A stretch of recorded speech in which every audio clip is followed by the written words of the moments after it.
Sa video na ito, tuturuan natin kayo tungkol sa pambihirang mundo ng cryptocurrency. Exciting ba?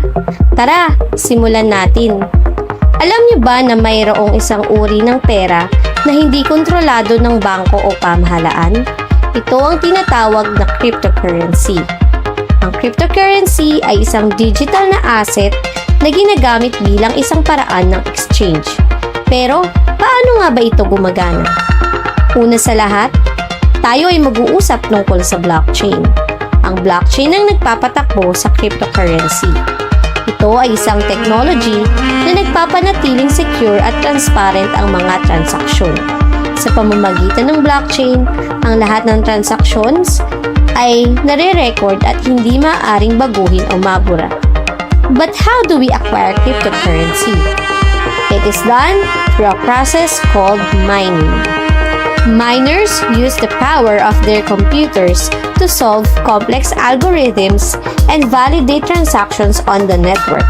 Sa pamamagitan ng mining, nagkakaroon sila ng reward ng mga cryptocurrency. Kailangan natin ng isang paraan para i-store ang ating mga cryptocurrency, di ba? Enter digital wallets.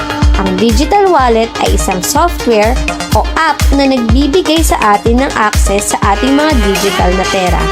Dito natin nasisilip ang ating balance, nagpapadala o kumukuha ng cryptocurrency at kahit makapagbili gamit ang mga ito. Aba, sa ngayon, marami ng establishments ang nag-a-accept ng cryptocurrency bilang pamamaraan ng pagbayad. Pwede kang bumili ng kape, pagkain, at marami pang iba gamit lang ang iyong cryptocurrency. Malaking convenience, di ba? At yun na, mga ka-finto. Ngayon, may konting idea na kayo tungkol sa cryptocurrency at kung paano ito gumagana. Abangan ang iba pang mga videos namin para sa mas maraming kaalaman tungkol sa mundo ng cryptocurrency at blockchain.